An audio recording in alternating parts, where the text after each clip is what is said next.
Tuhan bersamamu. Selamat jumpa kembali dengan Cuap-Cuap Kawam Katolik Awam.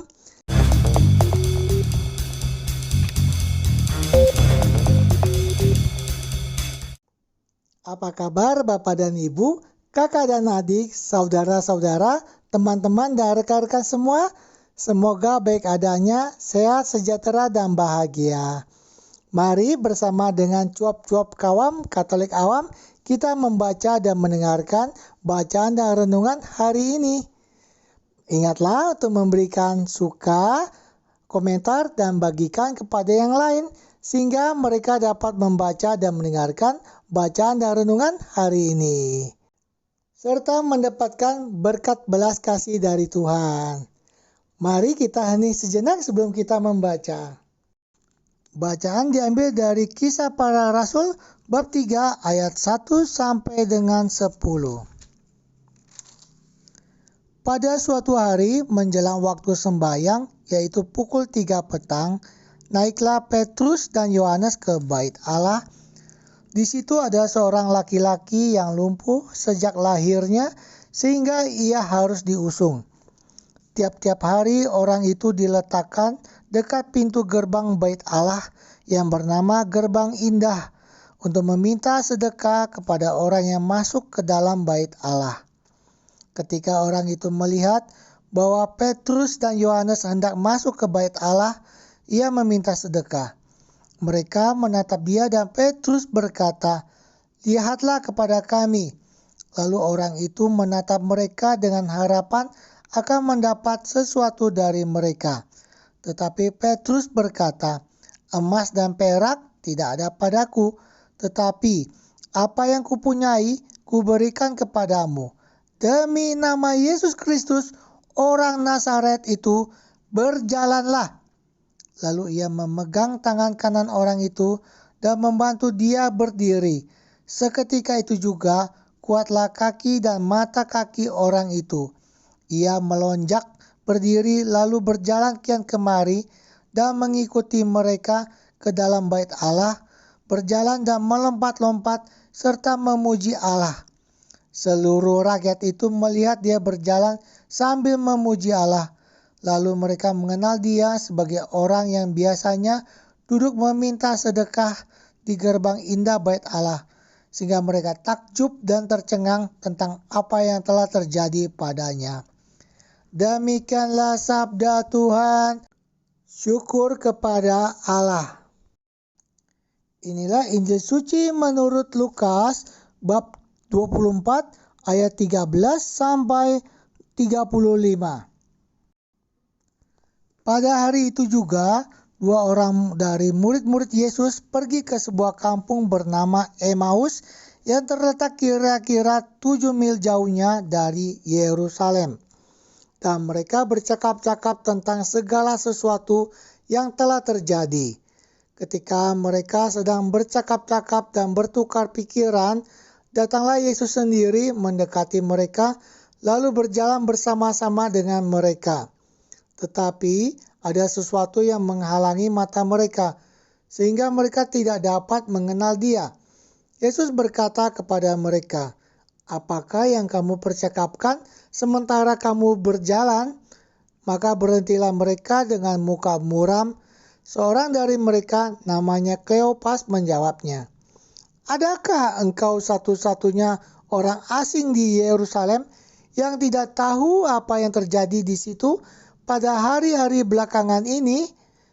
Katanya kepada mereka, "Apakah itu?" Jawab mereka, "Apa yang terjadi dengan Yesus orang Nazaret? Dia adalah seorang nabi yang berkuasa dalam pekerjaan dan perkataan di hadapan Allah dan di depan seluruh bangsa kami. Tetapi imam-imam kepala dan pemimpin-pemimpin kami telah menyerahkan dia untuk dihukum mati dan mereka telah menyalibkannya. Padahal kami dahulu mengharapkan bahwa dialah yang datang untuk membebaskan bangsa Israel. Tetapi sementara itu telah lewat 3 hari sejak semuanya itu terjadi. Tetapi beberapa perempuan dari kalangan kami telah mengejutkan kami.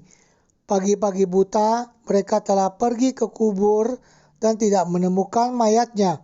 Lalu mereka datang dengan berita bahwa telah kelihatan kepada mereka malaikat-malaikat yang mengatakan bahwa ia hidup. Dan beberapa teman kami telah pergi ke kubur itu dan mendapati bahwa memang benar yang dikatakan perempuan-perempuan itu, tetapi dia tidak mereka lihat. Lalu ia berkata kepada mereka, "Hai kamu orang bodoh, betapa lambannya hatimu sehingga kamu tidak percaya segala sesuatu yang telah dikatakan para nabi. Bukankah Mesias harus menderita semuanya itu untuk masuk ke dalam kemuliaannya?" Lalu ia menjelaskan kepada mereka apa yang tertulis tentang dia dalam seluruh kitab suci, mulai dari kitab-kitab Musa dan segala kitab nabi-nabi. Mereka mendekati kampung yang mereka tuju, lalu ia berbuat seolah-olah hendak meneruskan perjalanannya. Tetapi mereka sangat mendesaknya, katanya, "Tinggallah bersama-sama dengan kami, sebab hari telah menjelang malam dan matahari hampir terbenam." Lalu masuklah ia untuk tinggal bersama-sama dengan mereka. Waktu ia duduk makan dengan mereka, ia mengambil roti, mengucap berkat, lalu memecah-mecahkannya dan memberikannya kepada mereka. Ketika itu terbukalah mata mereka dan mereka pun mengenal dia, tetapi ia lenyap dari tengah-tengah mereka. Kata mereka seorang kepada yang lain, "Bukankah hati kita berkobar-kobar ketika ia berbicara dengan kita di tengah jalan dan ketika ia menerangkan kitab suci kepada kita?" Lalu bangunlah mereka dan terus kembali ke Yerusalem.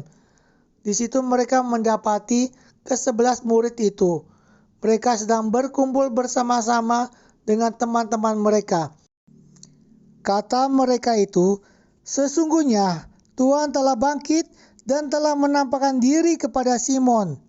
Lalu kedua orang itu pun menceritakan apa yang terjadi di tengah jalan dan bagaimana mereka mengenal dia pada waktu ia memecah-mecahkan roti. Demikianlah sabda Tuhan, terpujilah Kristus. Bapak, Ibu, dan saudara-saudariku yang terkasih, hidup manusia, hidup kita, kalau boleh diibaratkan seperti ibarat sebuah perjalanan yang kita lakukan untuk menuju sebuah tempat. Perjalanan yang kita tempuh ini, kita tempuh dengan antusias, dengan penuh optimis. Tetapi terkadang berbagai persoalan di tengah perjalanan membuat kita merasa kehilangan harapan, bisa membuat kita merasa kehilangan harapan, bisa membuat kita merasa bingung, karena banyak hal yang kemudian menjadi tidak pasti, menjadi tidak jelas terkadang dalam kehidupan kita. Bahkan bisa jadi berbagai persoalan itu membuat kita menjadi orang yang kemudian mudah emosi, seperti yang dialami oleh kedua murid dalam perjalanan Emmaus ketika disapa oleh Yesus. Ketika Yesus bertanya kepada mereka, "Apakah yang kamu percakapkan sementara kamu berjalan?" Kemudian mereka menjawab, "Adakah engkau satu-satunya orang yang asing di Yerusalem?"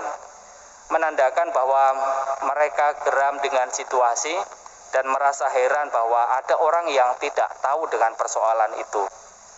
Kadang-kadang demikian, bisa membuat kita merasa kehilangan harapan, bisa membuat kita merasa bingung, bahkan bisa membuat kita juga terkadang terpancing emosi. Nah, dalam situasi yang demikian biasanya kita mencoba untuk tetap tenang, kita mencoba untuk tetap sabar dan berharap bahwa Tuhan akan menunjukkan jalan yang terbaik dalam situasi, dalam pergulatan, atau dalam situasi yang mungkin kurang menguntungkan bagi kita. Di tengah segala persoalan yang kita hadapi, kadang-kadang kita mencoba untuk tetap tenang, mencoba untuk tetap sabar, dengan harapan bahwa Tuhan akan perlahan-lahan menunjukkan jalan yang terbaik untuk kita. Kisah dua murid yang melakukan perjalanan menuju Emmaus dalam bacaan Injil yang baru saja kita dengarkan tadi memberikan gambaran juga kepada kita bagaimanakah para murid juga mengalami perasaan kehilangan harapan, merasa bingung dan juga emosi itu. Maka ketika ditanya oleh Yesus, mereka menjawab dengan nada yang ketus, apakah engkau orang yang satu-satunya orang asing di Yerusalem? Itulah yang mereka lakukan. Tetapi yang menarik adalah dalam perasaan mereka yang tak karuan itu, mereka tetap mempersilahkan Yesus untuk singgah. Mereka tidak menolak Yesus yang hadir dalam perjalanan mereka. Mereka tetap membiarkan Yesus berjalan bersama mereka. Bahkan ketika hari sudah mulai gelap, mereka justru mengundang Yesus untuk singgah bersama-sama dengan mereka, mempersilahkan Yesus hadir di mana mereka akan beristirahat, di mana mereka akan untuk hening sejenak untuk beristirahat. Itu yang menarik, bahwa dalam situasi yang demikian mereka tidak menolak kehadiran Tuhan, tapi justru mereka mengundang kehadiran Tuhan dalam persoalan hidup mereka. Dan itulah yang pada akhirnya membuat mereka pada akhirnya perlahan-lahan memahami situasi yang terjadi, dan pada akhirnya perlahan-lahan mereka menjadi semakin sadar bahwa Yesus pada akhirnya pelan-pelan menunjukkan jalan. Dan yang menarik lagi dalam bacaan pertama, kita melihat tadi bagaimana Petrus untuk menyembuhkan seorang yang lumpuh, dia menggunakan nama Yesus. Dalam nama Yesus orang Nazaret itu berjalanlah. Petrus mengandalkan Yesus dalam persoalan yang ia hadapi. Ketika ada orang yang meminta-minta kepadanya, Yesus mengatakan emas dan perak tidak ada padaku. Tetapi dalam nama Yesus orang Nazaret itu berjalanlah. Mau mengatakan kepada kita bahwa Petrus senantiasa mengandalkan Yesus dalam setiap persoalan hidup, dalam segala pelayanan yang ia jalani. Bapak, Ibu, dan saudara-saudariku yang terkasih, dari dua kisah bacaan yang menampilkan perjuangan para murid, pergulatan para murid dalam dua bacaan Injil hari ini, dalam dua bacaan hari ini, saya ingin mengajak kepada kita bahwa peristiwa Paskah adalah peristiwa di mana pada akhirnya kita mengandalkan dan mengundang Tuhan dalam setiap pergulatan hidup kita. Di tengah usaha kita untuk tetap tenang dan sabar dalam setiap pergulatan hidup kita, hari ini kita diingatkan untuk senantiasa mengundang dan melibatkan Allah serta melibatkan Tuhan dalam setiap perjuangan hidup kita. Dan saya yakin ini juga sudah kita lakukan dalam setiap perjuangan hidup kita, dalam setiap pergulatan hidup kita. Saya yakin kita sudah berjuang untuk sabar, kita berjuang untuk tetap tenang, dan hari ini kita diingatkan satu hal lagi, yaitu hadirlah, undanglah Tuhan Allah, libatkanlah Tuhan Allah, dan biarkanlah Tuhan Allah menjadi andalan dalam perjuangan hidup kita. Semoga upaya-upaya kita untuk tetap sabar, untuk tetap tenang dalam setiap perjuangan hidup kita, dan upaya kita untuk senantiasa melibatkan Tuhan dalam perjuangan hidup kita, perlahan-lahan mampu menunjukkan titik terang dalam setiap persoalan hidup yang kita hadapi.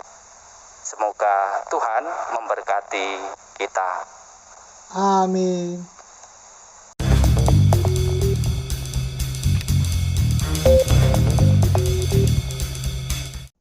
Tuhan bersamamu. Terima kasih Bapak dan Ibu, kakak dan adik, saudara-saudara, teman-teman dan rekan-rekan semua yang telah turut membaca dan mendengarkan bacaan dan renungan hari ini. Sampai jumpa kembali dengan cuap-cuap kawam Katolik awam. Salam sehat, sejahtera, dan bahagia. Tuhan memberkati.